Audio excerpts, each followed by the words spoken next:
If you have questions for our presenter or are experiencing any technical issues, please use either the chat function or the Q&A panel to communicate your questions.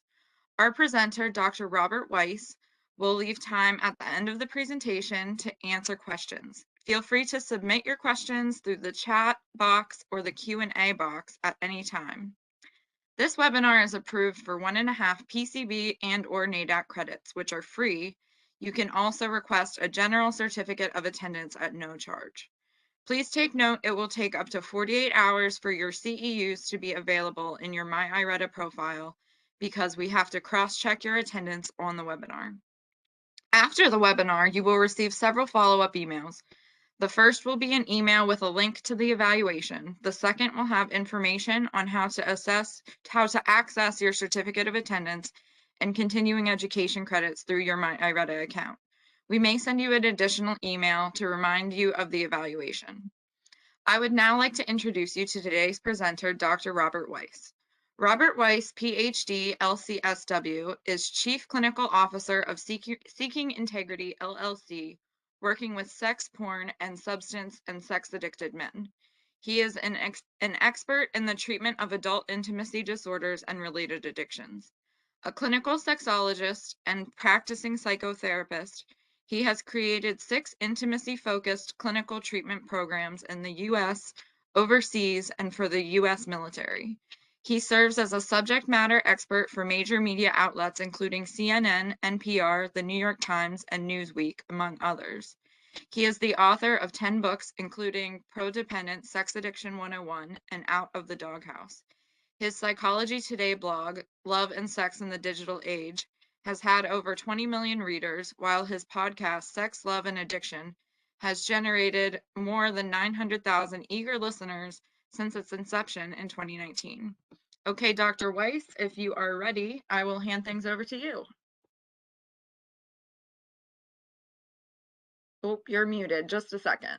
All right, unmute. You're unmuted now.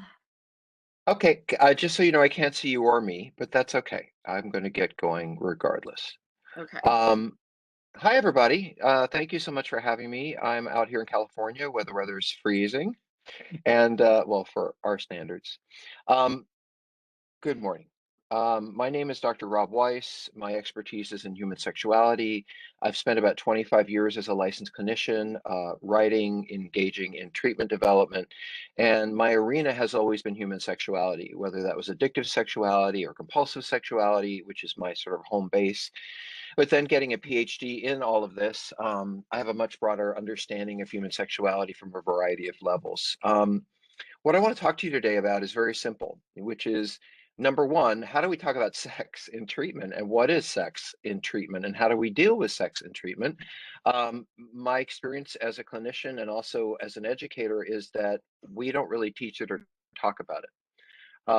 And so I'm going to go through a couple of things. I'm going to talk about things that we might talk about in treatment, questions we might ask clients. And I'm going to do some very basic explanations of some things in the sex world that are often talked about, but not everyone understands. So this is one of those, take out your pen and paper. There's some notes you may want to make, and the slide set will be available to you later on. So first of all, what are we not talking about? When we're dealing with sex, I guess this is my experience as a clinician, both in residential and outpatient and all of that stuff, is that when we do our assessments, we do our biopsychosocials, we ask about the weather. We ask we ask about your exercise. We ask about your family. We ask about your self-care. We ask about your business. We ask how you did in school when you were young. We ask early trauma experiences. We ask about you eat, your sleep. But nobody says, do you masturbate? Nobody says, have you ever had an affair? Nobody says, is there anything that interests you sexually that you may want to know more about? And we don't do that because we don't know enough how to ask. That's one reason. And the other reason is we're incredibly uncomfortable, most of us, with asking questions like that. And when we do ask questions like that, I think one of my first fears back then was, oh, why do they think I'm going to want to know about their sexuality? They're going to think I'm some kind of weird therapist or some kind of voyeur. And it's interesting just to say it because when I ask questions about sex of the clients I work with, they don't, it's like for them, I'm asking about eating, I'm asking about their past, I'm asking, sex just comes in as one other part of the conversation. It doesn't matter so much to them. They may feel uncomfortable, but we're the ones who are really uncomfortable, and that's the problem. Um, I'll just tell you a quick story. When I was working for the military overseas, this is one of the first trainings I gave many years ago. And I was there for 3 days, and I was working with therapists and family advocates, I can't say that word, family advocacy therapists and clergy. And I went up to the gentleman who was running the presentation. I was very anxious. It was my first one, and he was like this corporal with, with the brush cut and the big epaulets, all that stuff. And I said, Colonel, what is it you want to make sure that I give these folks? I've come all this way. It was in Japan. How would you like me to make sure that what do you want these folks to get? And he said to me, and I will quote, he said, son, because that's how he talked. He said, son, if you could just teach these therapists how to use the word masturbation, I will have considered you a success. Because that man knew all that time ago that this was an issue that was going on for the soldiers in various ways, but it wasn't anything that anyone was asking about or talking about. So let me share a little bit about why this is important. So let's go forward. Um, First of all, I want to talk about and make sure I got this right. Yeah, I do. About healthy sex. Because people ask me, and these are the things that people come to treatment for or therapy for in relationship to sex. So I want to just put that out there, and we'll go back and forth between content about sexuality and therapy around sexuality and all that kind of stuff. So this is something I get a lot, which is what is healthy sex? And of course, it's different for every one of us. I have so many people who come in and see and say to me, well, I don't think I'm having enough sex, or I think we're having too much sex, or my spouse wants to have more sex and I want to have less sex. And so these kinds of issues that are really very basic come all up all the time. And first of all, I'd ask you, what are the variations around sexuality in your life? Do you worry about that? Do you think you're mismatched with a spouse? How do you deal with that? And if his therapist were to ask you about that, how would you manage that question? Um, as therapists, as counselors, our job is to explore the concerns and help clients make peace with them. We don't judge. We understand that a client's native sexual template is who they are, even if they don't like it. So even if someone says to me, I'm married, I have 3 kids, I love women, I want to be involved with women, but I keep looking at all this male porn and I keep looking at men and having sex with them. So that must be an addiction or something because I really love women. And the problem is that that's not an addiction, for example. That's who he is. He is interested in men, but that's not the lifestyle. That's not the sense of himself. That's not the world that he wants to live in. And so he wants to get rid of it. And as you all know, I can't get rid of someone's sexual orientation. That's who they are. And so it's really important for us to understand what it is that they want to change that is changeable, what it is that they are worried about, and what it is that's just fixed and it's who they are. And I think a lot of us struggle with that. In fact, I'll give you another example without actually keeping moving slides. Um, I have clients, and this is a great note for you outpatient therapists. I have clients who are into S&M. They're subs, they're doms, they want someone to hit them when they're being sexual, they want someone with a whip over them, all of that stuff, leather, whatever that is. And it's not unusual because people come in for this issue for one of these folks to say, I had a pretty traumatic history. I was beaten a lot. And of course, for a therapist, especially a psychodynamic one, it's like, oh, that's it. They were hit and that was their trauma. And now they like being hit or hitting others during sex. So we just got to resolve that trauma. And then they're not going to want to do that anymore. Besides, they don't want to do it anyway. They think it's a horrible thing. Well, guess what? It doesn't matter how much trauma they had, and it doesn't matter if their trauma bonded, if you will, with that sexual arousal. That is now who they are. They are 30 years old, and it doesn't matter how they got into this fetish or what happened around it. You can't go back and eliminate it. They're not going to be 12 or 15 or 7 again. And so their brains, this is who they are. And I can't tell someone, oh, because I might help them work through the trauma of being hit in the past or whatever that violation was. It's not going to change their arousal in the present. And that is a typical example of where I think therapists don't quite get it because we make these connections. And it may very well be that what created that fetish was abusive behavior along with their sexual arousal process, usually prepubescent when somebody has a fetish, but it's fixed. It's there, whether they like it or not, whether it's ego dystonic or ego syntonic. And my job is to help them make peace with it, not to join in with, oh, I can help you get rid of it, even if the client doesn't want whatever it is. Okay. So let's see if we can't make these slides go forward. So, there we go. Whew. So I'm going to tell you a couple of stories as I give this presentation, and this is one of them. I've worked in all kinds of treatment centers. I've set up all kinds of treatment centers for residential care, and my area is human sexuality. So sex addiction is my area. I've written a number of books on it. I've done a lot of treatment. I've done a lot of speaking. You'll find me on YouTube and all of that.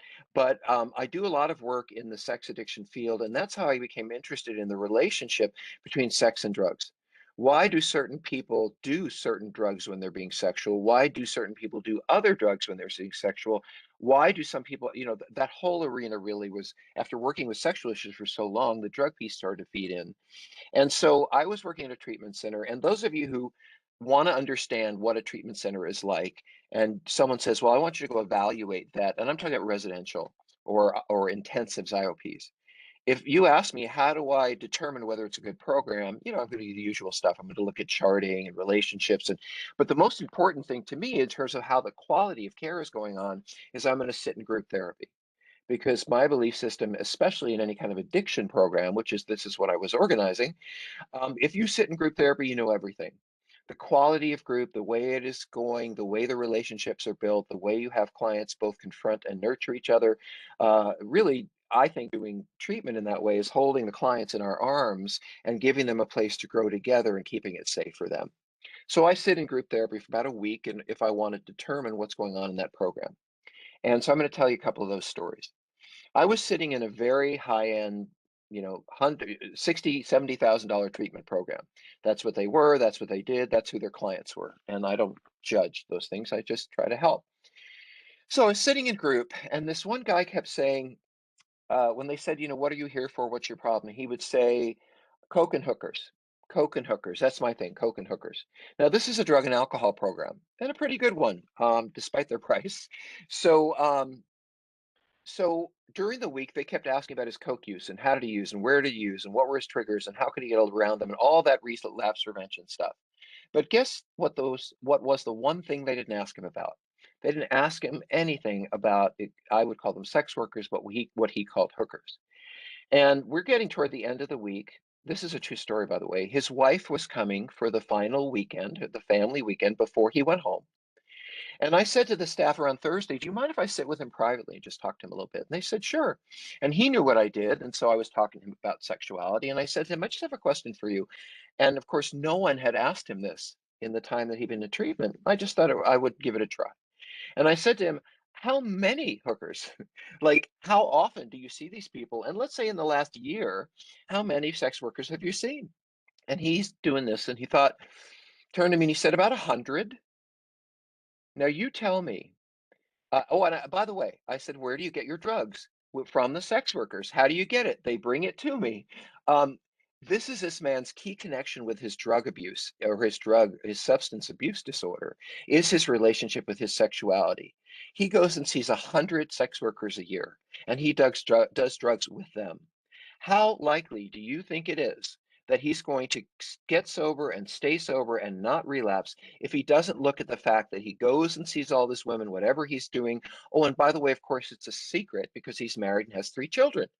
So I went to the treatment team and I said, there's this issue, and I think maybe we should talk about it because it's related to his relapse, and he's leaving Friday. And the team said to me, oh, we can't do that because that would blow everything out of the water. And I thought, what are we here for? What are we doing treatment for if not to put all the steamy, icky shit on the table, excuse my language, and clean it all up? I mean, so how, this is my thought. And then, of course, I said, he's been there 5 weeks, $60,000. I said, have you STD tested him? He's been with 100 sex workers, which you didn't ask him. Do you think he might have an STD? Do you STD test here at this $60,000 treatment center? And they said, oh, no, we don't test people for that. I mean, we test them for drugs. And I said to them, his wife is coming for family week this weekend. And if he's never had an STD test and he doesn't know anything about this in terms of what he has and what he hasn't, his wife doesn't even know he was seeing these sex workers. How is she protecting herself? How is this woman, this wife, going to feel about us as a treatment center when she finds out that and she will, that her husband had all these sex with other women, that he didn't protect her physical body from STDs, and that we knew this in treatment and we never told her? He's not going to stay sober. His marriage is going to get blown apart. Lord knows there may be diseases going around. And guess what? The experts never brought it up with him. Why?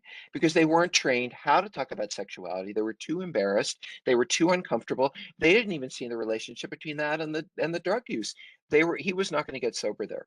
And this is a perfect example of, especially in a high end, where program where you think people are really well trained and really that they didn't have a clue, and therefore this guy is profoundly affected by sexual issues, but no one's talking about it.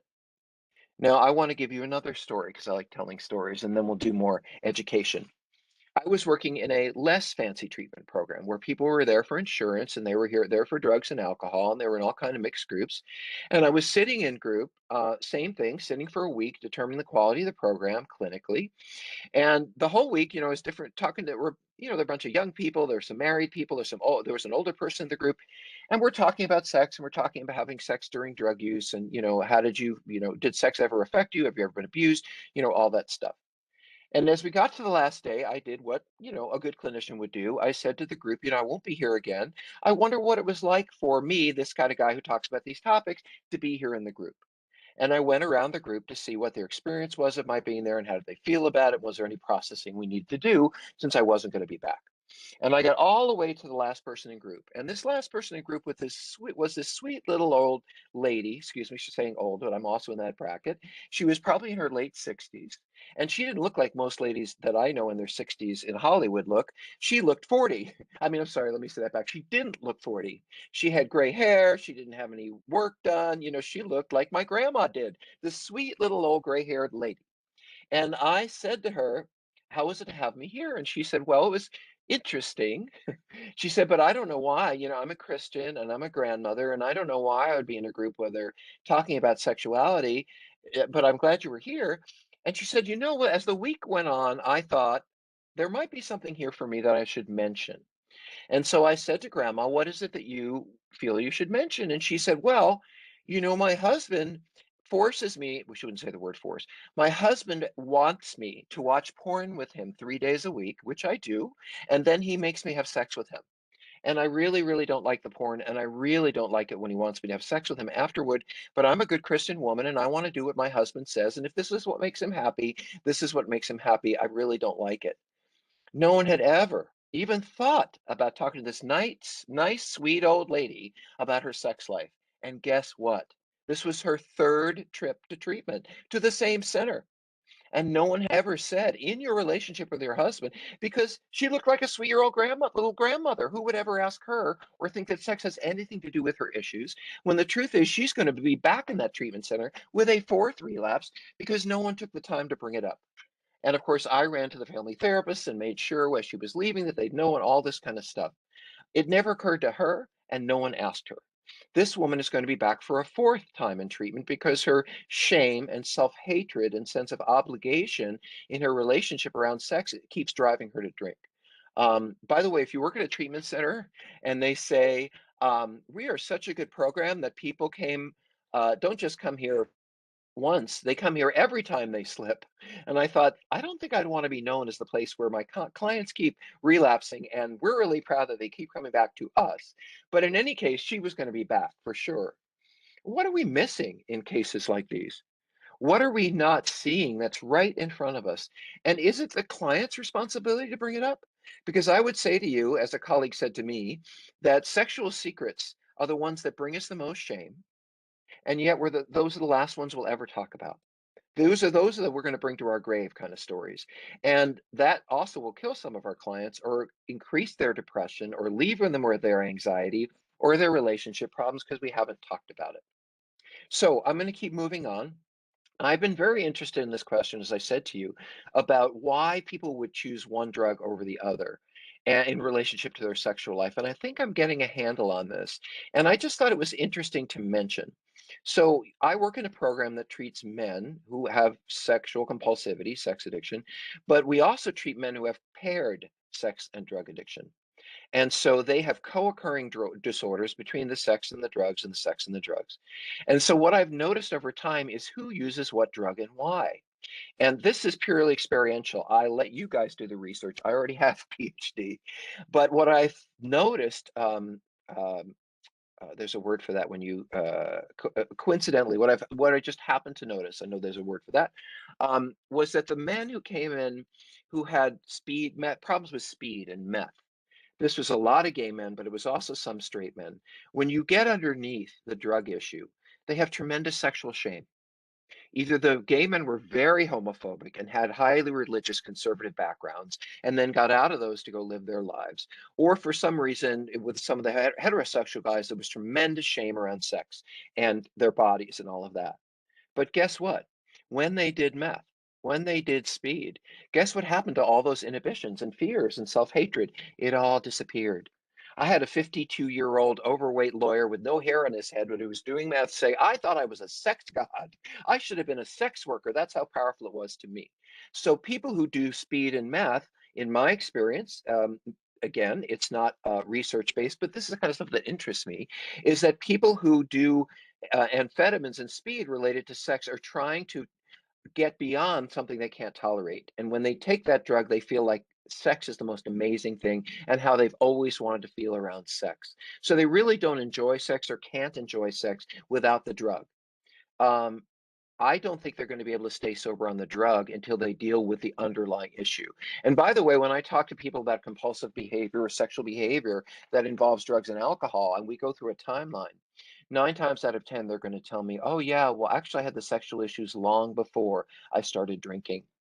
I think sex is as core an issue as eating. In fact, I think they have a lot in common because they are both our earliest sources of nurturing. Sensuality and being held or being fed are some of my earliest experiences of connection. And and I absolutely think they influence attachment and later life challenges is how you were held, how you're comforted, how are you nurtured, all of that stuff. And it isn't just emotional or verbal, it's also physical, how you're held, how people respond to you, and all of that kind of stuff. So it carries out through the lifespan in ways that certainly affect later life, both in terms of attachment and then also addictive and compulsive behaviors or intimacy disorders. Um, Here's another example. I had a gentleman who had been using opioids, and he was using a lot of hydrocodone and drugs like that. And what he liked to do was he liked to take a whole bunch of drugs and then go on a sex app and say, my door is open, and anybody who wants to come in and have sex with me is fine. Now, he was mostly unconscious when he did this. And when you look at his history, it was very clear that he had been molested on a regular basis in his room by a family member, and the only way he could tolerate what was happening to him was that he pretended he was asleep. And now here's this man as a full adult, and he's taking drugs that make him very tired and out of it and sleepy. And that's the kind of sex he enjoys. There's not a hard line to draw between those two things. And just resolving the sexual issues from the past are not going to resolve his current issues in his life. And I want to say that to all of you. I've had 25 years of therapy personally, and I've had analytic and somatic, and 25 years, I've had a lot of different kinds of therapy. And I can tell you in my own world and everyone that I've ever worked with that if they have behavioral problems, meaningful behavioral problems like drugs and alcohol, sex, gambling, gaming, they're not going to get well with psychodynamic psychotherapy. The only method of treatment addiction and behavioral problems in general is cognitive behavioral work. That's where we have to go. Look at how you want to live, look at what you're doing. Gee, these things don't align. And so that is the work that I need to get to before I get to the sexual behavior. Is what's gone on in their past that might be leading to this, but I don't believe that working on the past is going to affect the present. I have to use the past to affect the present. And that's what we're doing by getting the information in the beginning about trauma.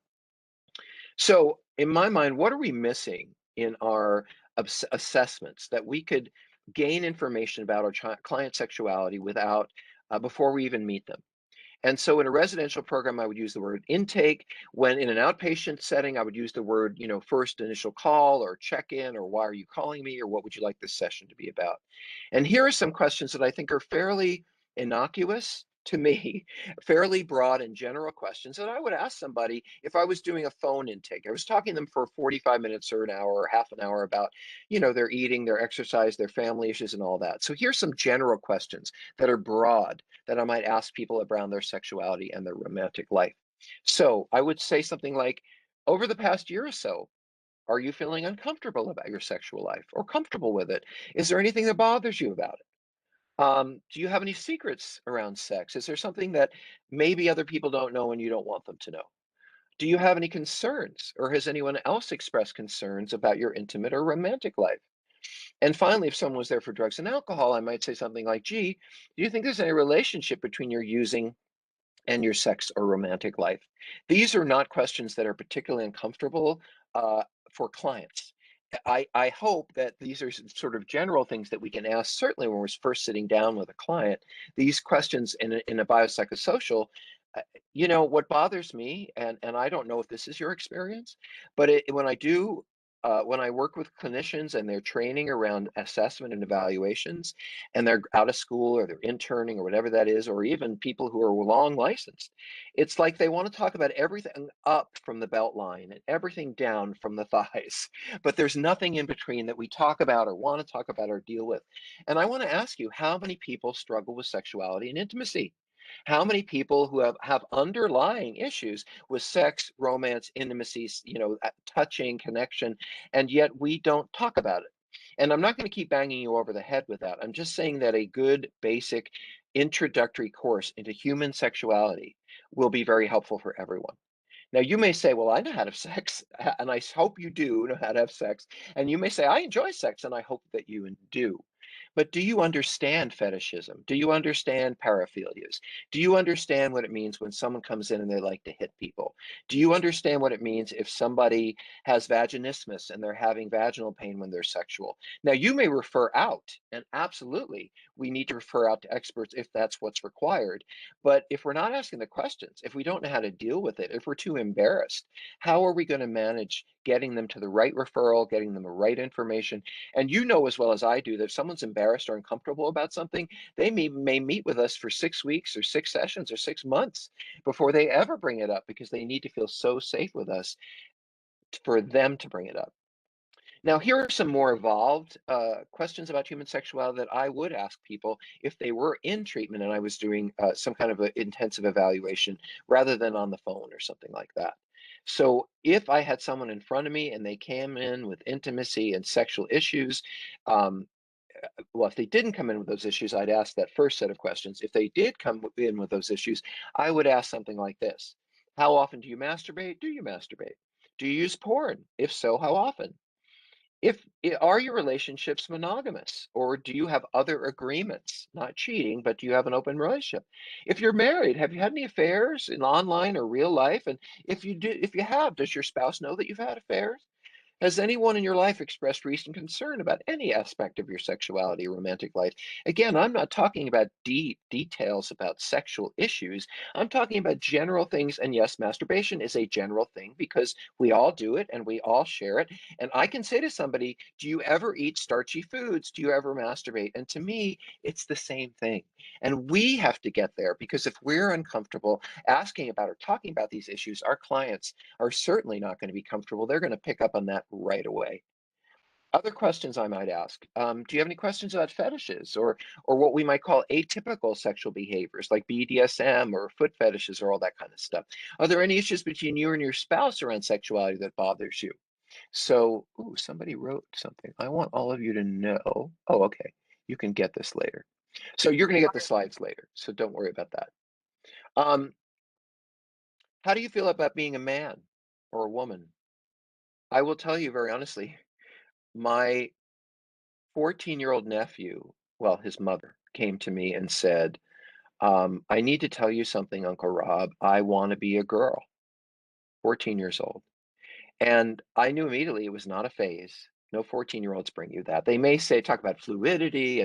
But anyway, I asked him questions And because I'm a sexologist, I know how to say these things. And I said, why do you feel that way? Well, I wish I had breasts. How do you feel about being with boys? I'd rather hang out with the girls. How do you feel about your penis? I'd kind of like to get rid of it. What would you like to be wearing? Oh, I want to wear dresses and training bras. Okay, this is not someone who's thought about this. This is someone who's researched it, looked at it, learned about it, is curious about it. And so I sent him to see a therapist who deals with teens who have gender issues. 14 years old. I came out as a gay man at 14 years old, 15. I understand exactly what he was going through and exactly what he's experiencing. And of course, the hardest part was helping his parents come to terms with what he was dealing. But there are environments for that. And we could talk about that more, or you can reach out to me. By the way, if you want to find me and you have a question, I am Rob, that's me, at Seeking Integrity. That's the name of the treatment program that I run. Rob at seekingintegrity.com. And you can write me a note about wanting classes or wanting information or wanting something from me. I do my absolute best to respond, and I will respond in one way or the other. Um, are you comfortable with your sexual orientation? Are you comfortable being a man or a woman? Is there anything I might be concerned about? If I've been sitting and watching your sexual behavior, ooh, that would be embarrassing. I'm playing with them. I'm being fun about this. I'm not making it serious. Gee, if I happen to be watching you for sex, is there anything unusual or odd or weird I might see that would make either one of us uncomfortable? So again, I'm not asking these things like, do you masturbate? I'm saying, hey, G, got to go through these questions. They may be a little uncomfortable for you, but it's part of the work. So if you have any discomfort, let me know. Do you masturbate? Do you use porn? Then it's just a part of my evaluation and assessment. And to everyone who is listening, this is important. This matters. My sexuality is as meaningful as my eating, my friendships, my ability to function at work. It is more important than those things to my heart and soul, if you will, to my earliest sense of self. And I don't mean to shame you guys, but how could we not talk about this? And more importantly, how could we not be trained how to talk about this? So let's move forward. I'm going to talk about all kinds of sexual issues. Again, I think you'll want to take a few notes. You'll want to make sure to get the slide set. I often do keynote-y, fancy little talks that, empower the mind, but this is much more of a technical talk that you might want specific information about. So the issues that come up in treatment are things like clients who are seeking help for sexual issues, clients who worry about, am I having too much sex? Am I having not enough sex? What about the fact that I have no sex or bad sex or only sex with myself or the sex that seems strange to me? Or is it addictive and compulsive sex? Or is it problematic sex? They come in with all these kinds of issues.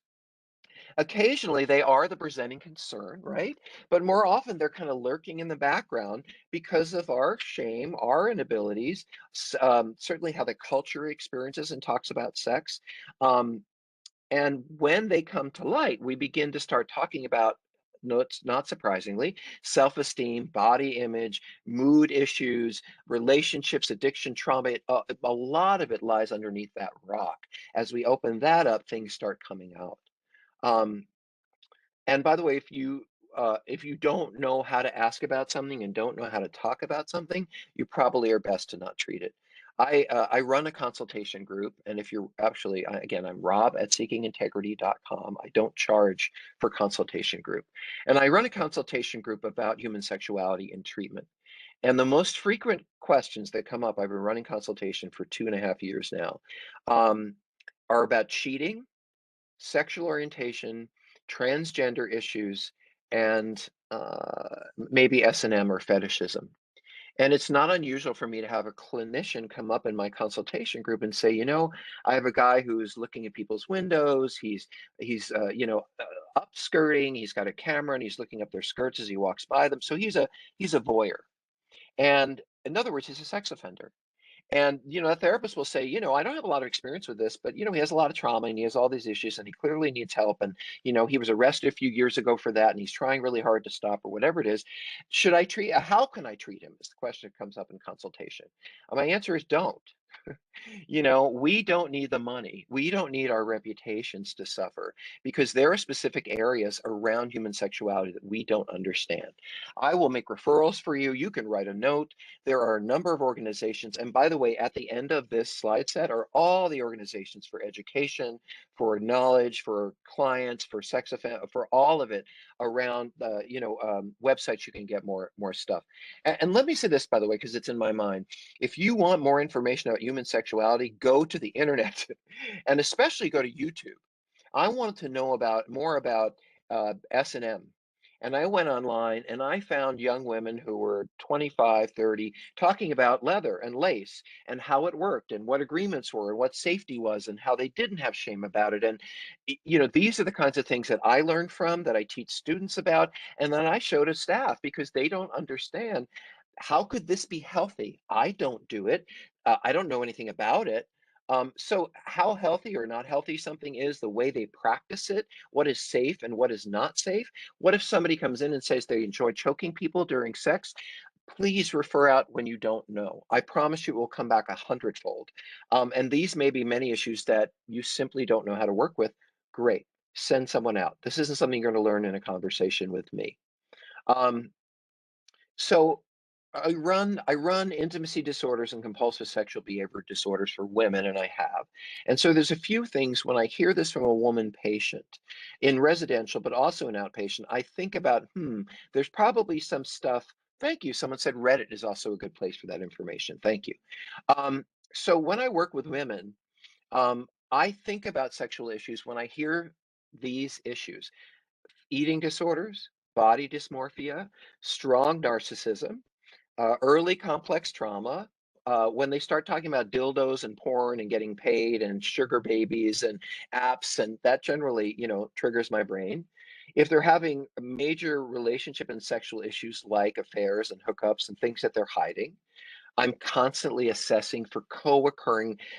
I have clients whose sexual behavior brings them shame, and their shame leads them to depression, and they're coming in to see me for depression, but they don't understand the language between this going to this and this going to this and this going to that. So when a woman comes back in with early complex trauma, or she's talking about sex toys, or she's saying, I've had 16 relationships and I'm looking for a 17th, I'm thinking not just about intimacy, not just about trauma, but I want to know, what kind of sex did you have with those men? How often did you have sex with those men? Were they men? Did you enjoy it? Did you not enjoy it? I can learn an awful lot about who this person is and where they come from just by learning about sexuality, because it is a mirror of all of the rest of us. All the other parts of us are mirrored in sexuality, just like they're mirrored in the other meaningful parts of our lives: who we make friends with, how we do in school, all of that. Just to say something about women with eating disorders, I think there is a little bit of research that something like 35% of women who come into treatment or therapy for eating disorders have co-occurring problems with sex. And they actually are co-occurring. Like, a woman will gain a whole bunch of weight and stay away from relationships, and her main thing she relies on is food. And then she decides that she wants to be sexual. If she meets somebody she likes, she loses all the weight. She starts getting into the relationship. She loves the relationship. Then she starts to move back from the relationship. Then she feels uncomfortable in the relationship. Then she gains all this weight and she literally pushes that relationship away.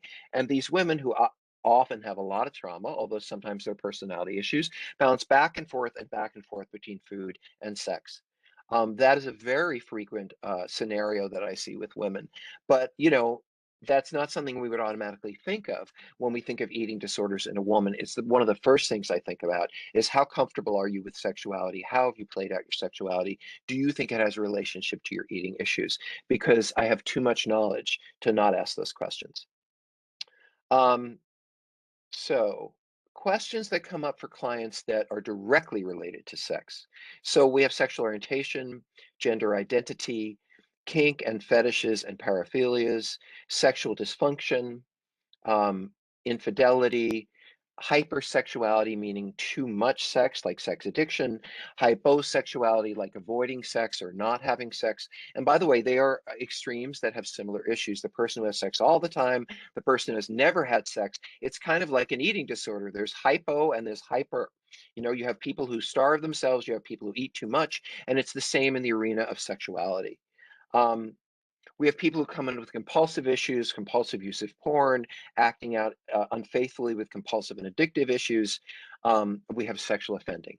Um, those are the kinds of issues that will show up in treatment. And I have to tell you again, I certainly do work with some sex offenders because I have that experience. I don't work with contact offenders or people who would be involved in serious legal issues related to sex offending, because despite the fact that I have a PhD in sex, and believe me, I have a PhD in sex, there are certain areas that I'm just not trained in. And I have an enormous amount of knowledge in human sexuality, sexual dysfunction, and sexual addiction and compulsivity, and the addictions related to that, and trauma. But ask me about sex offenders. I know a lot more than most people, but I wouldn't necessarily take on treatment because even I don't have enough knowledge around offender work, although I could teach a course in it about how to treat them because there are different kinds of offenders and they work in different ways and, all of that kind of stuff. So I would refer out for those things as well. I'm going to run down the little list of things because of some of the things we talked about, because people get really confused around these issues, and I want to clarify. So, what is sexual orientation, right? Sexual orientation is who turns me on. I can be turned on by men, I can be turned on by women, I can be turned on by both. I can be turned on by a man who has breasts. I can be turned on by a woman who has a penis. I can be turned on by all variations of sexuality. So let's be clear about orientation. You can't change a person's orientation, no matter how much they don't want to be that way, no matter how much they want to get rid of it, no matter how much trauma they have. Homosexual men are attracted to men, and lesbian women are attracted to women, whether they like it or not. And boy, are people going to come to you and say, I want to eliminate this. I want this to go away. I'm married to the pastor's daughter and we have 3 kids, and this men thing is just horrible. Well, I'm really sorry that's horrible, but it is who you are, and it's not going to go away. Those of us who are taught to treat people to eliminate fetishes, to eliminate sexual orientation, that's called unethical. And we can lose our licenses over that at this point in certain states. So, no therapy, no trauma work, no desire to change is going to change orientation.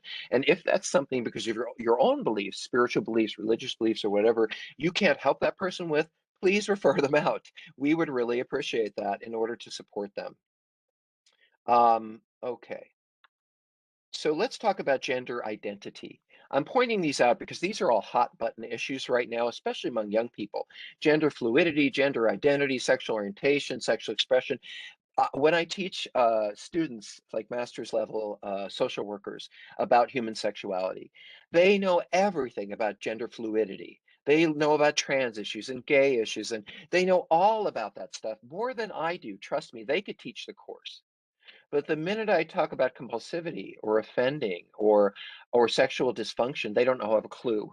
Because right now, fluidity is trendy. And that's what young people want to talk about. When I was a young man, pre-AIDS, gay was trendy. Where do they go? What do they do? All this music, blah, blah, blah. Now it's these issues.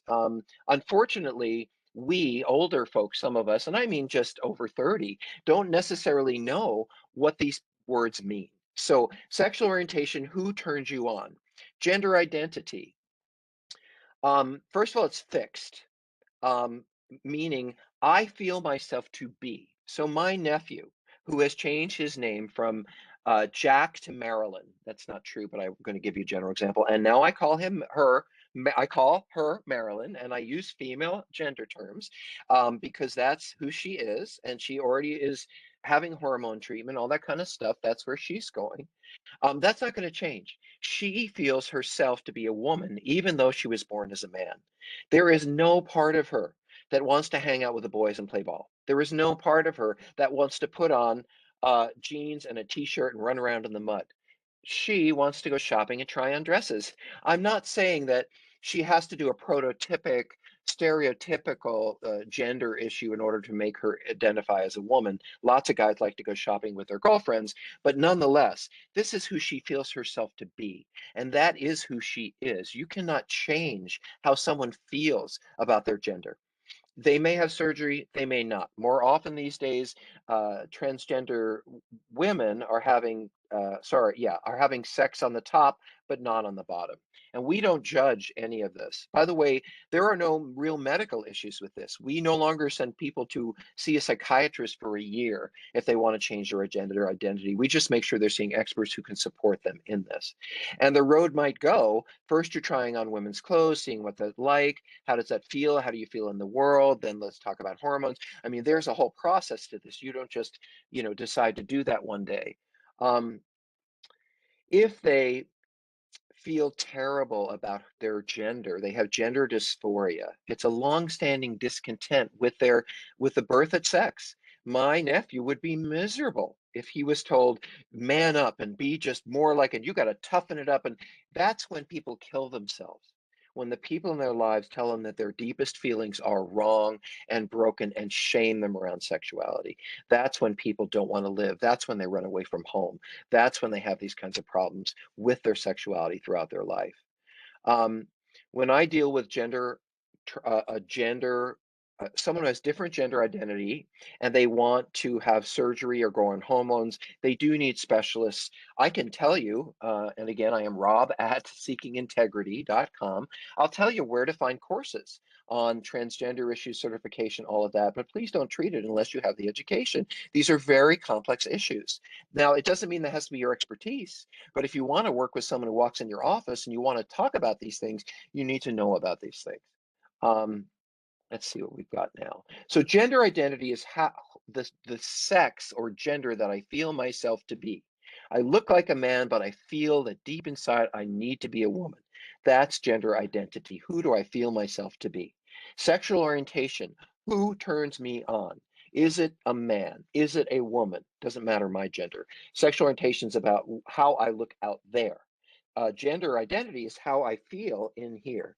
Now we've got one more, and that's gender expression. And these are the three that all the young people know about, and necessarily we don't necessarily. Gender expression is how you view me in the world. How do I express my gender in the world? Um, if I'm heterosexual, I might be very, I might express myself in a very feminine way. And we used to say, oh, that guy is gay. He just doesn't know himself. No, he expresses himself more in a more feminine way or traditionally feminine way that has nothing to do with his sexual orientation. So he's into women. He loves women. Women turn him on. He could be with three women or one. He wants to get married, whatever that is. But he expresses himself in a very female, traditionally female way. And it's the same across the board. We've got women who are particularly masculine in their expression of who they are, of gender, but they're not interested in being a man. They don't want to be with women. They are women who have strong gender expression toward masculinity, but they're not their sexual orientation is to men, and they feel themselves to be women. So you understand you have three arenas here, and they are all completely separate. I can be turned on by this gender and feel myself to be another gender, and the way you see me in the world is yet something else. And they don't necessarily correlate. I could have very strong interest in men, as I do. I'm married to a man, but I could also express myself. Remember, remember the village people? Okay, I can express myself like a macho man, and yet I'm strongly attracted to men too. Or I could look like I want to, or I could really enjoy putting on dresses at Halloween or whatever that is, because that's fun for me, but I'm not interested in being a woman. All of these things are separate, and these are the kinds of things that young people are really tuned into. And they will correct me. You said sexual orientation, you mean sexual expression. I mean, they are very clear, more so than we are. And you can look these things up online. I have to say, as an educator, I'm looking at my time here. As an educator, I am often struck by I get these emails, which I told you guys to write me, but sometimes I get questions like, "What exactly is gender expression?" And my response is, "Go on Google." Like I know I'm the expert in all that, but some things you could find out for yourself. If you have a case and you want to discuss it and you're curious, or you don't know where to refer someone, or you want to know where to get educated, please write me a note. But if there's something that you can find out by yourself, for yourself, looking on YouTube, looking on Reddit, looking on now, why do I tell you this? Am I trying to shame you? No. What I'm saying to you is if you can find those things and you like the videos that you think are good, you can give them to your clients. And they will be much better. They will give your clients much better information than you will when you've got a 20-year-old who's into this or that, and they're talking about their lives to another 20 or 30-year-old about their experience. That is the best way to teach them about this stuff, is for them to see their peers normalize and who are already living in whatever way they live, talking about that and making it okay. Um, so we went through gender expression. I know you're going to have questions. I'm glad to answer some of them, but I also think that you're going to get them in the notes. And then there's things I want you to go out and learn about. So let's talk about this. Kink is, let me see if I laid this out for you. Okay, so the questions, what's the difference between kink and fetish? And what the heck is a paraphilia? So let's start with kink. Kink can spice up your life. It's a little playful exploration. It's like, if I was married to a woman, I was like, "Honey, can I tie you up with silk scarves one day and we pretend, whatever, and you can let yourself whenever, you can let yourself out. I'm not even gonna keep you in them, but we're pretending." Or I'm going to be the bus driver and you're going to be the person in the back of the bus. Kink is finding new, interesting, playful ways to express your sexuality that might bring in some different, some novel behavior. And just so you hear it, men like novelty.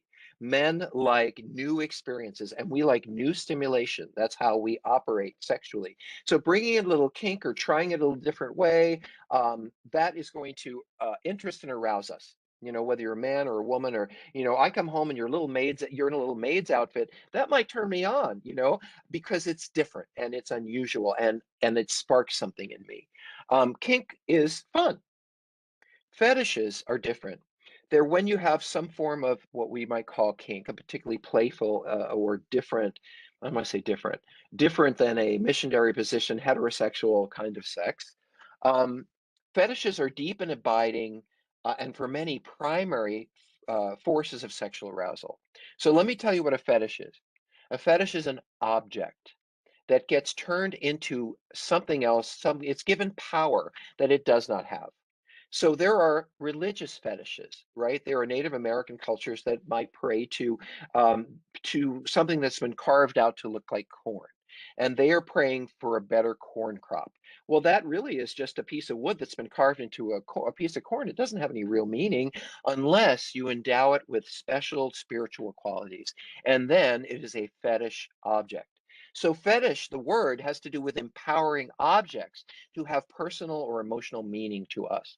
Sexual fetishes are the same thing. If I want to wear panties, if I like it when you wear leather shoes, if, whatever, if, when we bring an object that turns one of us on into our sexuality, that's a fetish. If we're bringing it on a regular basis, and it's something that will turn us on a regular basis. So this isn't kink where once in a while we bring it in. This is on a regular basis. It's important to me. For some people, fetishes are fixed, meaning they don't enjoy sex unless that object is there. And then there are non-fixed fetishes where it's fun and you like it, it really turns you on, but you can also have sex without it. Again, these are complex issues, but not really. Many of you who are watching have little spices and surprises of your own that you may not tell us about, but that doesn't translate into you necessarily knowing how to talk about it with a client. So fetishes are fixed. They may or may not be the only thing that turns you on, but they don't go away. Kink is an occasional experience of fun or playing with something. Paraphilias are when a fetish behavior results in extreme negative consequences like arrest or harm to another person. So, um, uh, voyeurism and exhibitionism are considered to be paraphilias, meaning that someone is looking for an objectified experience where they're looking in a window and they're objectifying the people in there, they're turning them to objects, or they're exhibiting themselves and turning themselves into objects. Those are fetishes, but they're also illegal and they hurt people, so they become paraphilias. If I am into diaper fetishes, and I've had clients who do this, and they like to poop in their diaper and pee in their diaper and then have sex in their diaper, and they're 40 years old, it's a paraphilia because who can live like that? Who can tolerate that? What kind of life are you going to have if that's your sexual experience? And so when they cross the line, if I'm interested in 14-year-olds, yes, that is a form of sexual offending, but it's also a paraphilia because I am objectifying teenagers as a source of sexual arousal, and that is illegal and problematic and hurtful. So that pushes it into the realm of a paraphilia. Um, if you're confused about these issues, let me give you a little example. Um, I think about a casual drinker, somebody who likes to get drunk once in a while on New Year's Eve, watching a game, as like someone is into a little kink. Once in a while, a couple times a year, they get a little too much to drink. Then I've got a heavy drinker who drinks regularly, except when they're upset about something, but they're not at the level of alcoholism because they can really stop whenever they want and they don't have to drink. And even stressful and difficult experiences they can go through without a drink if they choose to, but they drink a lot when they drink. That is the person who has a fetish. And then when you've got an alcoholic whose drinking is causing them to get arrested and passing out with friends around and hitting people, and then you've got alcoholism, which is like something that has arisen to the level of a paraphilia. And so when you look at those three comparisons, someone who likes to drink, someone's a heavy drinker, and someone who's alcoholic, you can in some ways compare that to kink and fetish and paraphilia in terms of the level of concern and how we might view those issues. What else have we got? Okay, we're going to talk about, hopefully it'll come, sexual dysfunction. So it's extensively addressed in the DSM-5, and what is in there is delayed ejaculation, erectile disorder, female orgasmic disorders, female sexual interest or arousal disorders, genitopelvic pain disorders. So someone has sex with me and it hurts. Has to do with penetration, usually experienced by women, male hypoactive sexual disorder, um, premature and early ejaculation, substance and medication abuse, sexual dysfunction, um, and then porn, compulsive porn issues I'm going to talk about differently. So these are all the kinds of sexual issues that are very specific when we really have to ask, is this a physical issue? Is this an emotional issue? Is this a trauma issue? Because now someone is not able to function sexually because they have a problem. And we don't understand what that problem is, and we need to learn more about them. Of course, when you've got a physical issue, like someone can't get an erection or being penetrated is painful, they go to the doctor, right? I mean, we should always send someone for physical care if they have emotional problems first. I think we're trained that way to make sure that what we're treating isn't actually a physical issue. But certainly when you're coming to me with these kinds of issues where your body is not functioning in the way you want it to related to sexuality, I'm going to make sure you have a physical examination by someone who knows what they're talking about. And again, if you are someone who's not familiar with working with these issues, there are all kinds of pelvic exercises and activities and people that you can work with and specialties and different instruments and objects and different forms of play and all kinds of things that we do to help people address these issues. You really need to know what those are. And by the way, if you're seeing someone for individual therapy or even seeing them at a treatment center, you don't need to say, well, get out of here because I don't know how to treat that. You can say, I'd like you to see a specialist for some sessions to see if you can figure that out, and I will continue to support you to help you. Because as we know, it's unethical for me to see a client for primary therapy and someone else to see that client for primary therapy because people can split and all that kind of stuff. But if I'm a primary therapist, I can refer you to an EMDR specialist, to a sexual health specialist, whatever it is, because they're not going to be your primary therapist. They're seeing you for certain issues. But I am still in charge of the case. And these might be issues where you want to find a good sex therapist who really understands what they're doing. And to me, that means they're at least master's level mental health person. And let me just give you a clue about sex therapists. Sorry that I'm being recorded, but I have enough information to tell you that there are a lot of sex therapists who are not trained in mental health. And a lot of our clients have mental health, trauma, abuse, other kinds of issues. So for me, I would never send anyone to someone who has a master's in sex or Ph.D. in sex unless they had a mental health background and a master's in mental health, because I would assume they don't understand how to tie those things together. And just like don't want to do mental health treatment with someone who needs to come to terms with their sexuality, I don't want to deal with uh, with sexual issues. I have no idea what I was saying, but you get the idea. This is what happens, by the way, when you reach a certain age. Can I tell you, and I know you've seen this on TV, that I walk around like this saying to my spouse, have you seen my glasses? I put my phone under my arm and I say, has anybody seen my phone? I mean, that is where I'm at. And I can't see this getting any better. And those of you who are in my category, you know what I'm talking about. Okay, so infidelity has its own specific sets of criteria and issues, especially, well, for both people, but for the person who has been betrayed. Now remember, I work in the sexual health, sexual addiction world. So I have worked with hundreds of women, and I mean hundreds, and then my share of men who have been betrayed by an intimate partner, whether it was an affair or it was compulsive behavior. And I can tell you 2A1, they are traumatized. And what they're traumatized is what we call betrayal trauma. You might call it an attachment disruption, that the person I most depended on, that the person I most loved, that the person I thought would always have my back, the person I told everything to, who was my best friend, has gone out and done something that ruined my life. And they did it without another thought, and they didn't tell me. And this is devastating for partners, and they're not going to get over it in a month or two. My experience of betrayal trauma in committed long-term partners is that it's going to take a year for these folks to begin to recover from what's happened to them, especially women, because women are more invested in the home and protecting the home in ways that men aren't always, unfortunately. So the issue of infidelity for the partner, and almost always the female, is one of trauma. We are treating someone who is spaced out and hitting other cars and can't remember things and crying and they're a mess because they have had recent trauma. And by the way, when I've got a couple walking in my office and one person has been cheated on and the other person is the cheater, guess who looks better?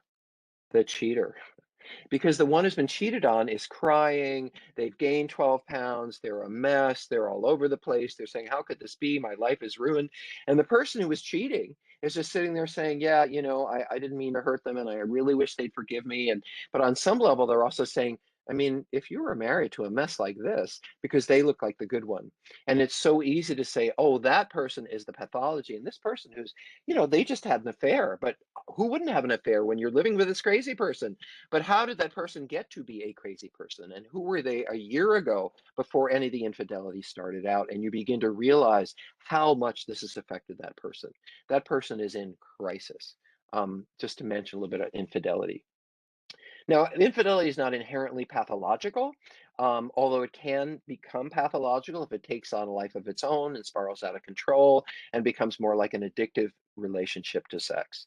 And it can also obviously can cause mood disorders and other kinds of emotional problems, but that doesn't mean there's a mental health problem. I see infidelity, and I've written about this, as a sign of immaturity.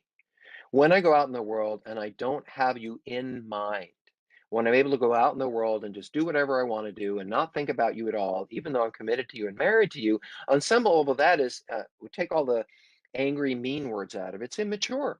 A mature person goes out in the world and they think about the people they love and how what they're doing in the world will affect the people they love. They keep them in mind. When I go to a store, I swear to God, and I go to Macy's and I'm looking for shirts, I think, what would my husband like? What would he? Oh, he might like that shirt. He is in mind, and so, and by the way, I'll tell you one of the best, most powerful things I have ever learned about relationships. And this is on my podcast, so I'll tell you the name of it. The name of the podcast is Sex, Love, and Addiction. And I've interviewed all kinds of people like Sue Johnson and Harville Hendricks and all these interesting people. But I interviewed one of my friends whose name is Dr. Stan Tatkin. And Stan is an attachment specialist at UCLA. He's written a bunch of books. One of the books he wrote is called We Do. We Do. It's really about why people marry and how they maintain a marital relationship. And one of the things I love that I have never forgotten, I will give this to all of you, is that he said, if you're in a good, healthy relationship, this is how it works. When you think about something that you want to do, you think to yourself, is this good for us? Is this good for the relationship? Is it good for us if I buy that car? Is it good for us if I chat up that person at work and don't come home on time?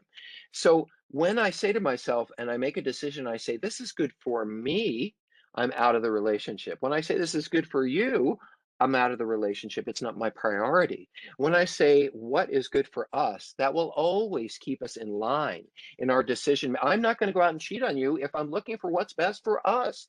I'm not going to go spend all our money on something we can't afford if I'm thinking about what's good for us. And I love that way of thinking. It's so simple, and yet really what we're talking about, which is keeping the person in mind. And affairs and infidelity are someone who don't, this is someone who doesn't hold on to you for whatever reason, and they're out there doing their own thing, and they're not thinking about you or their commitments to you at all. Typical the therapist's approach in marital infidelity depends on whether you're cheating the partner or the person who's been cheating or the couple. I want to remind you, one of the, sorry, I'm just getting comfortable here. I want to remind you of one of the key issues in couples therapy, and I cannot reinforce this enough. You cannot be the holder of secrets, period. If you see a man individually and you see a woman individually, because you're seeing them for couples, and you want to get to know about a little bit of them one on one because you're seeing them together, but you want to experience them separately, what a great idea. You should be doing that. And that makes couples therapy more understandable. But if one of those partners in one of those sessions says, I got to tell you, I've been having an affair, you're going to have to tell the partner. You're going to have to tell the person they've been cheating on, because you do not want to be the keeper of those secrets. You do not want that person who's being cheated on coming to you and saying, you knew about this?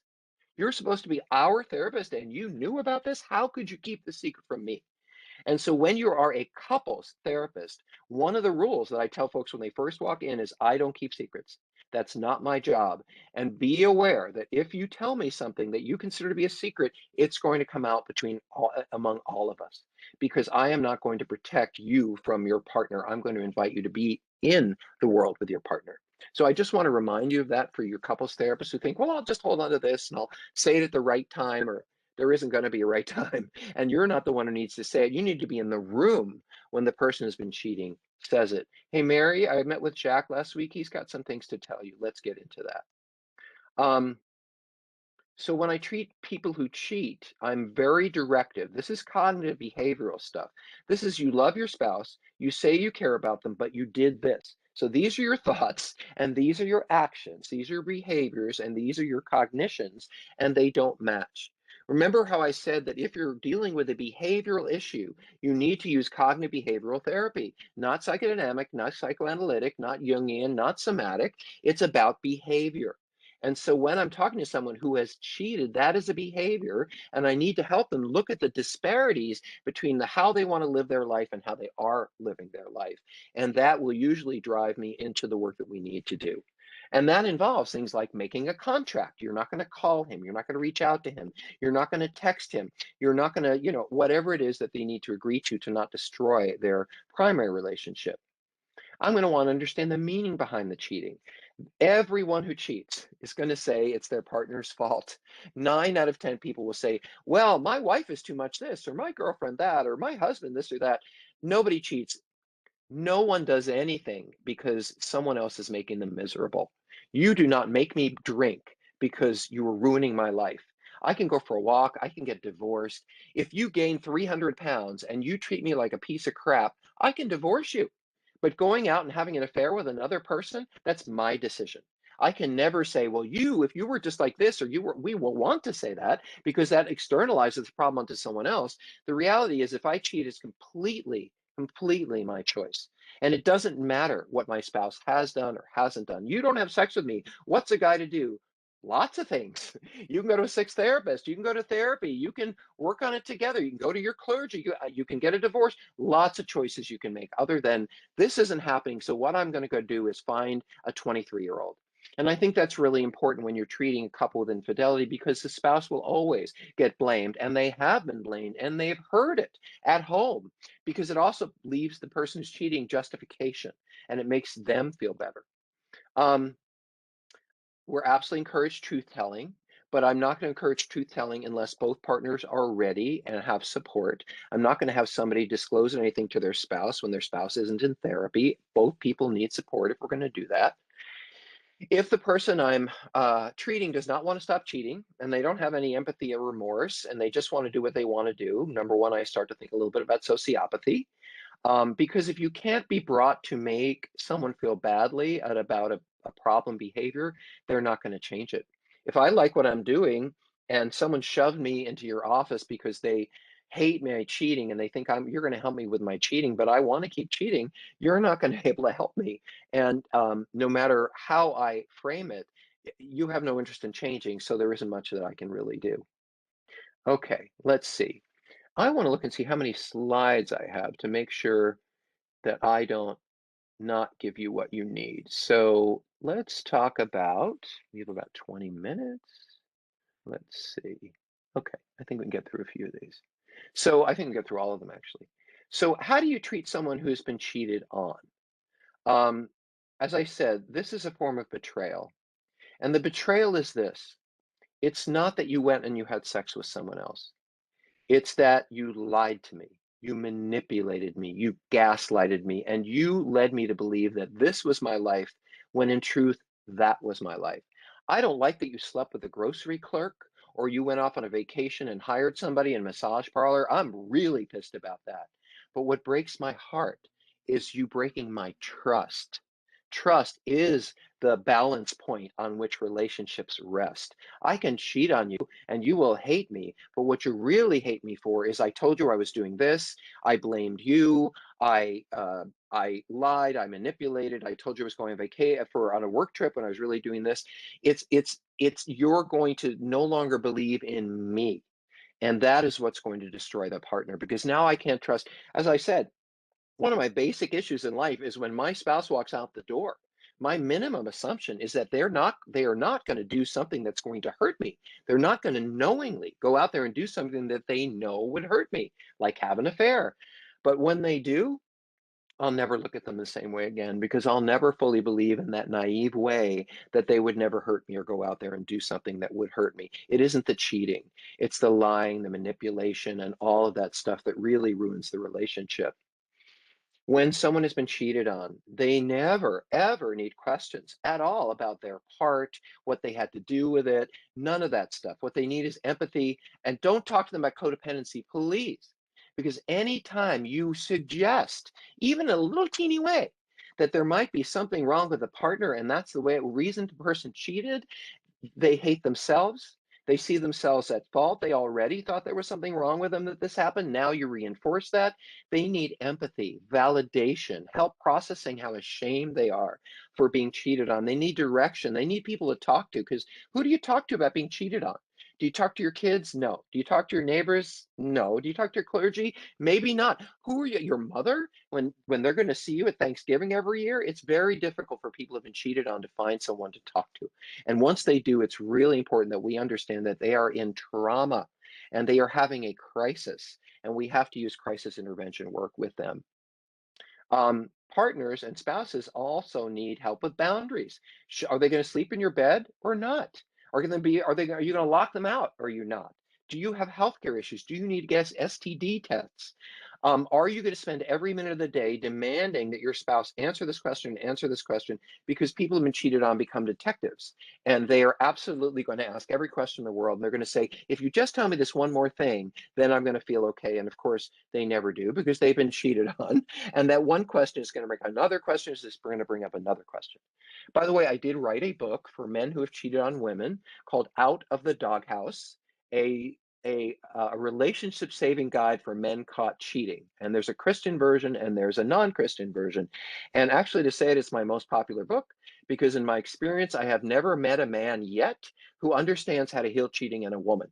He thinks flowers, moonbeams, I really love you, I didn't mean it, how about a vacation? That ain't, or it's been 3 months. When are you going to get over it? This is going to be a year. And it's going to be a year of good behavior and being kind and doing your job and showing up for the family. And that is what it's going to look like. And that's what's going to heal your partner. Just to say it, when you commit infidelity, it is nothing that you say that makes anything better. I tell partners, don't believe anything they say, believe what they do. When someone has behaviorally acted out and hurt you, what you can trust is, are they going to therapy? Are they talking about it with me? Are they open about it? Can I at any time go onto their social media and see who they've been chatting with? Now you might say, "Oh my God, that's so codependent. She's gonna track him." I say, "No, that's really smart because he's been lying to her." And that means that all bets are off. If you've been lying to me and I can't trust you, then we're no longer equal. You're in the doghouse, and I get to look through your social media, and I get to look at your cell phone, and I get to look at your wallet, not because I'm codependent, but because I want to know if I'm safe. I want to know if I'm safe with you. And had I seen those things in the past, I would have known. So now I want to see them. To me, that's healthy. To want to know what's going on, to track what's going on, to go through everything is a form of self-soothing for the people who've been violated in some way or another. And I need to let them have it and not blame or shame or give them a nasty name like codependency. By the way, I don't agree with codependency. I don't support the idea of codependency. I think what it does is it takes loving, committed family members and it turns them into, they get labeled as codependent, and then all of a sudden these loving people who would have given up their lives for this troubled person, they become enabling and enmeshed and have childhood problems that are playing out in their adult lives, and I just think that's insane. I'm much more interested in saying to them, I think you love them. And what an amazing ability you showed to be able to stay with them. And I think the fact that you are living with a troubled person and tolerating that makes you an angel, makes you courageous. And I'm so impressed with how you lived through all of that. That's a strength. And by the way, to love troubled people, I want to be somebody who has people who love troubled people in their life. When I get into trouble, I want those troubled people to show up. I wrote all about this in a book called Prodependence, not codependence, but prodependence. And I want to say that to you because I'm really tired of us blaming the victims. If someone has been alcoholic and drinking and cheated on you and lied to you, and you have been victimized by them, and you need support for that victimization, not to be told to look through your childhood to see how you contributed to that situation. That sets my hair on fire. So you will not hear me talk about codependency.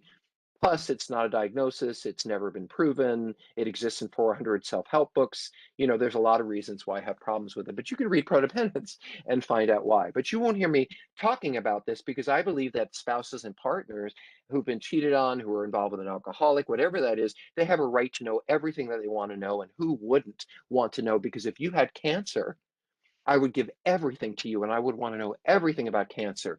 If you have an addiction or you're cheating, I want to know everything about that. And I'm going to read everything about that because my partner is struggling in a way that's hurting me and hurting the family, and I need to understand it better. And to me, that's healthy. Oh, look at that. Do not use the codependency model.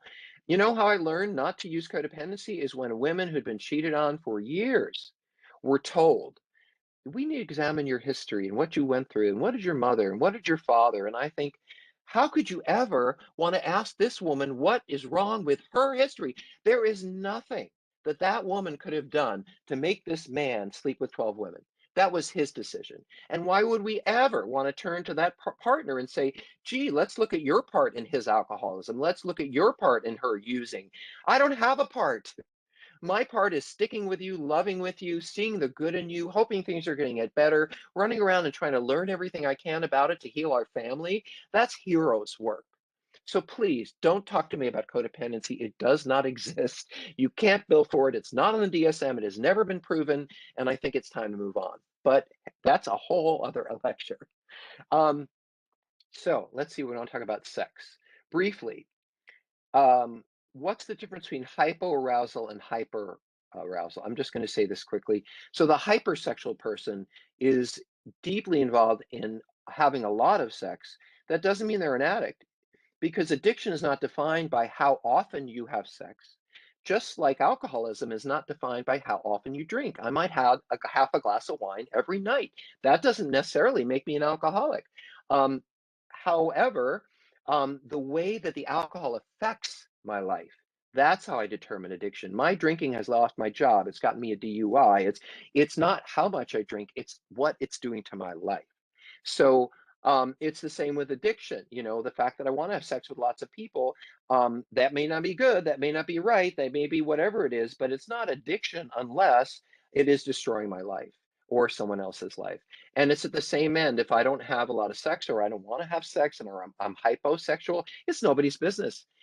You do not get to tell me that I need to have more sex. If you come in and you tell me I'm uncomfortable with my sexuality, I think I should be having more. Can we talk about it? I'm all in. If you say to me, I'm having a lot of problems, I seem to be having sex with everyone, and I'm masturbating to porn 12 hours a day, I'm glad to help you with that. But if you say, well, I don't have a lot of sex, and that's fine with me.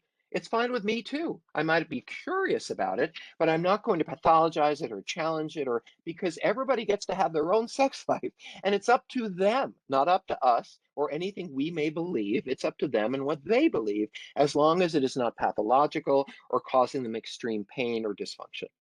Um, what else have we got? Hopefully we've got addiction. So what I wanted to say about addiction basically is a few things. Again, it's cognitive behavioral therapy because it's about behavior. There is a diagnosis in the ICD-11, which is the diagnostic manual for everywhere in the world except the United States and Canada. We have the DSM. And the World Health Organization already has a diagnosis for compulsive sexual disorder. They call it CSBD, compulsive sexual behavior disorder, or sex addiction. These people are preoccupied to the point of obsession with sex. They've lost control over their behavior. They're having consequences that are relational or work or otherwise, just like any addiction. And they're unable to stop because of those consequences. And they require specific treatment that is not psychodynamic, that is not Jungian, that is not somatic, that is not narrative, because they're engaged in a problem behavior, and problem behaviors require cognitive behavioral therapy. Um, there's just no other way for me to say that. And by the way, one of the other things they don't train us in school is how to deal with addiction, which is done with cognitive behavioral therapy, which were often not also taught in school. So by the way, the most frequent issues that I left school and were hit with me in the agencies where I worked when I first got out of school were addiction and infidelity. And guess are one of the two things I was never trained about: addiction and infidelity. You figure it out. Let's see. Sexual offending is a legal term. I'm going to say this very quickly because this is a whole talk unto itself, but I'll simply say there's a very easy way to define sexual offending. And the reason that I say there are different ways to define it is because legally, the kind of sex or who I have sex with in Omaha may be very different than the kind of sex or who I have sex with in New York. And that's also going to be very different than the kind of sex or who I have sex with in Thailand. So how do we as clinicians define sex offending? And the simple way to do it, I believe, is non-consensual. If I look in your window and you didn't want me looking in your window, I have offended you. If I touch you on the bus and I say, great butt, but you're not the person I'm dating, you're someone I've never met, and you didn't give me consent, that is sexual offending. If we get into bed and you say, no, no, I don't want to, and I just get out of my bed and I have sex with you, I'm offending. So it is not necessarily for us about the legal definition. Children are not old enough to consent. Disabled people are not healthy enough to consent. So consent is really what defines sexual offending. You are offending that person because you've not gotten their permission to do what you want to do with them. Now, I'm going to not go through with types of offenders because there's lots. And as I said, that's a whole other talk. And some really will not respond to treatment. And trust me, if you're not an offender specialist, don't treat those folks because they often have different kinds of thinking around narcissism and sociopathy that not only, even if they didn't have sex problems, I might want to refer them out. It might be over my head. By the way, if you're dealing with sexual issues, chart it, document it, and seek consultation. They told me this when I was in school. I was like, oh yeah, whatever. If I don't document that the client told me they did this or did that, and then they start talking about how this therapist made me talk about all these sexual issues, and if I am treating someone who has vaginismus and I have no idea how to treat that, and I haven't sought consultation, that's when I get in trouble. It's more important that we learn and ask about and document than we already know. Okay, I think we just have a couple of quick minutes, so hopefully we've got um, enough time to get through a couple of questions. These are legally reportable, right? Child sexual abuse, child porn, if someone's looking at it, adult sexual abuse. These are sharing, things that we absolutely must report legally. If you're in a treatment center, what do you do about having sex in treatment, or what do people have in sex in treatment? Not in my treatment program, but you should have a policy and a procedure, and everyone needs to be trained. How do you handle if these people are having sex in treatment? What are our practices? How does the staff handle it? What does it mean in a Me Too world when you have a whole bunch of male staff and a whole bunch of female clients? These are questions that we can't ignore in our training and our organization and our structure of agencies. Should should sexual issues be treated gender separate? Absolutely. I never would want to be a woman talking about certain things with men in the room, and vice versa. We need to have regular discussions with women that are not going to be conducted with men around because they'll just never talk about it. Um, Okay, so why don't we take questions? I've written a bunch of books, which you can find me on Amazon. I'm not hard to find. Look up Dr. Rob Weiss and sex, and you will find my blog, my podcast. You'll find my books. This is what I've done for almost 30 years. And there, that book called Prodependence is the book that's becoming ridiculously important to people because this is an alternative to codependency. So I've got 5 or 7 minutes. Would our host, Adarita, like to direct some questions to me? Yeah. Well, first of all, what a great presentation. Wow. I learned a lot, so I hope everybody attending did as well. We have lots of great comments coming in. Just a few Okay. questions. One One, person one sec asked, before you ask. Let oh, me yes. just tell folks while you're listening that this is the whole list that I put up for you about the organizations that you can find to help you. So, um, I went to ICS for training, sexology, transgender issues, all of that. ASECT is a national organization for sexuality. There are organizations down here that have to do with offending work, education, and then our program is also up there. So these are your resources, and I know that you'll get a copy of this as well. I'm sorry, I just want to get that out there. Go ahead, Oh Marla. yeah, no worries. So yeah, really not a whole lot of questions yet, just a lot of positive comments. So if anybody does have any questions, please submit them now. Maybe they One don't have person, sex. Maybe they maybe, just don't have maybe not. sex, so they have nothing to ask. Could be. One per one person did ask if you could comment on therapists and the need for them to be comfortable with their own sexuality and following ethical standards about client sexuality, which you did talk about a little bit, but I guess if you want to go into it a little more. Well, sexuality is inseparable from who we are. So if I'm in therapy for myself and I'm wanting to grow and learn, and I think and we all will, I'll have transference to a client. Well, let's back up. A part of my therapy needs to be talking about sex, just like everything else. My relationship, how did I learn about sex? What was my first sexual experience? It doesn't have to be talking about pathology, but just putting those pieces together. And of course, I'm going to say that every one of us should have an extensive experience in therapy because we need to know ourselves well enough to do the work. But the other thing is if I find myself having erotic transference and I'm starting to think, oh, this client, I like their breasts or I like I need to note it to myself. I need to not act on it and I need to seek supervision and consultation. Maybe this is an issue of my own that I can work through, and I do have clinicians that I can help them with. Maybe this is an issue I'm not ready to work through or is too disturbing to me, and this transference I don't know what to do with. I need to refer out because don't think that client isn't going to notice. The minute you look at their breasts or you look at their arms or they feel it and they know they're being sexualized and they will act differently and no one will talk about it. And then you have this unconscious issue in the room that nobody's talking about. So yeah, you have to know your own stuff. And if it comes up in the room and you're uncomfortable or the client's asking questions, by the way, there's nothing wrong with saying, gee, I don't know. I'd like to learn about that with you. Let's print out some stuff and I'll look at it and you can look at it. And next week we can talk about it. Again, go to these YouTube videos, listen to Dr. Rob's podcast, and then let's come back and figure out what this means together. There's nothing wrong with that as long as you are honest about what you know and what you don't. Our clients really appreciate our honesty in ways that serve them, right? And only in ways that serve them. I will say one more thing to you about that question. It's not unusual for me to have a client to say to a therapist, I find you very attractive. And, I really just really like how you look. And that's actually one of the more key issues for therapists is how do I handle it when a client is coming on to me, when a client is flirting with me, when they're bringing up things that make me feel uncomfortable? How do I do that part? And actually, there's a lot, I think that's about role plays and, really working with a clinician to understand how to manage. By the way, if you told me you were attracted to me, I would probably say I'm too old. But if that really happened in therapy, I would probably say something like, it's not unusual for someone to be attracted to a therapist. We're here to support you and heal you and be there for you. And people sexualize all kinds of issues. Do you think, by the way, that's not going to happen here, no matter what, I'm trained. But are there issues there you want to talk about so that we can get underneath whatever it is. I'm going to be real. I'm going to be honest. I'm going to say to them, thank you for bringing this issue up. I can only imagine how difficult that was for you because you have to understand how hard it is for them to bring it up.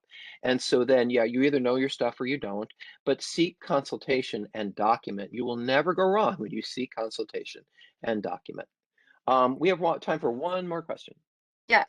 How do you handle LGBTQ clients separately if there is only a male group and a female group? Do you use client preference? I treat men with men and women with women. I'll ask you a quick question is how I teach it. There are three aspects of me that I could tell you about. I'm Jewish, I'm a homosexual, and I'm a man.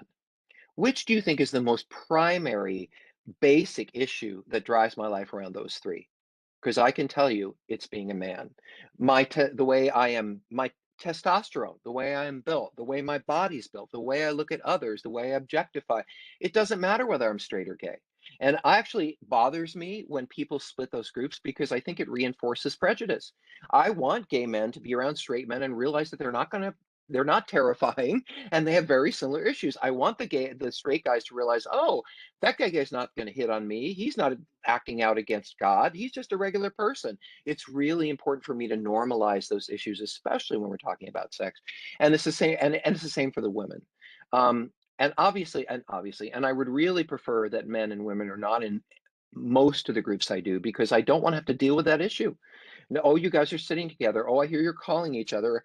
Like I might want to deal with it in another setting, but if we're just doing group therapy, I don't want to have to deal with that issue if I can avoid it.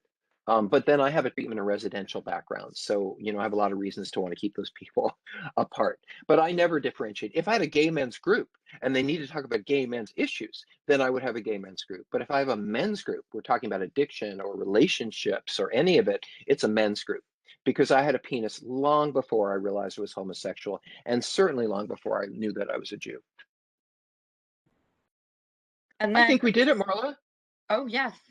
Yes, But I'll we answer did. another question. I'm on your timeline.